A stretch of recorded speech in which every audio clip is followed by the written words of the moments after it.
Hey everyone, it's Reeda here. So I've put up a post this morning about the Sansevieria or the snake plant, or some people call it the mother-in-law's tongue, depends anyway, let's move on from that. But I want to show you what I've got here and also show you a really quick tip on how you can grow these for free. So if you've been into the shop, you may have seen all the planter boxes that we have out the front of our store that have gone through stages of dead plants.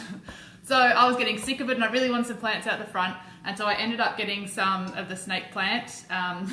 They're doing well at the moment, but it is also winter. I wanted something that was really hardy, and I ended up getting some plants from someone I paid for, I think it was maybe 10 of them, but I needed more than that. And so what you can actually do is, these plants are super simple. The ones here I haven't paid for at all, and that's not necessarily a bad thing. I'm going to tell you why. You can grow these really easily. So if you have maybe you've got a friend who's got one in their house, so they could be growing just like this in a pot. These are relatively young plants, okay? So both of these ones have come from, that one needs to get that leaf off because that's annoying me. I can see that looks horrible. Let's turn it around so there you go, you can't see it now. These ones have come from a friend of mine who split their mother-in-law's tongue or snake plant, whatever, Sansevieria, and I actually planted these from that. Now the other ones that I've got at the shop, so I bought some cuttings from people, and I was really annoyed because when I got them, some of them didn't have roots on them. They were just sitting in the soil, and I got really cranky. I'm like, I know that they can grow really well, but I was a bit cranky that they were like that. Anyway, they have done really well, and I actually split those up, and I actually asked on one of the local Facebook groups, has anyone got these growing in their garden? Someone was actually pulling a whole stack out, so I went and got a heap of them. Plus, I was also informed they're actually a weed here in Brisbane. I don't know what that's like everywhere else, but they're actually a weed and quite invasive. And they said, go and pull them out from the side of the road. So I did actually check with council and it was okay. I wasn't going to be taking them.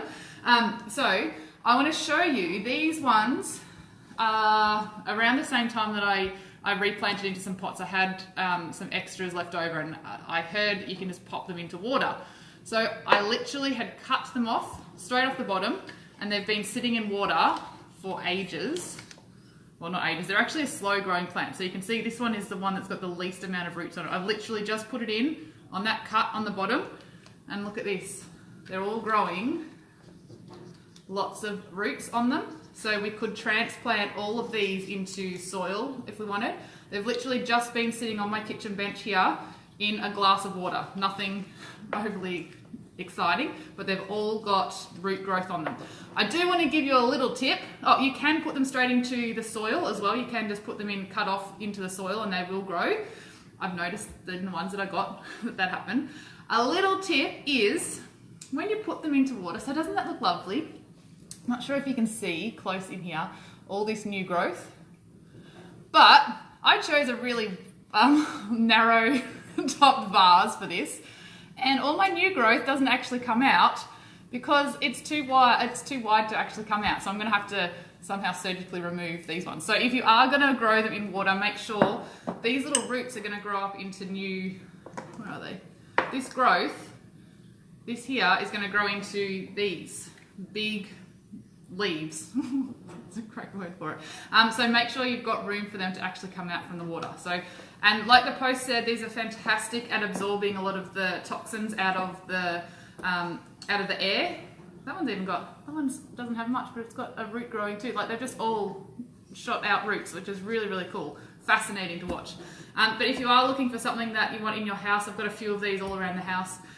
These are great ones for helping with cutting out the toxins that are in the air, and they actually neutralize it, and they produce a lot of oxygen as well. They're fantastic. Grow in really low light, so you can pop them in your toilets, your bathrooms, your bedrooms, etc. Fantastic plant. Some people don't like them.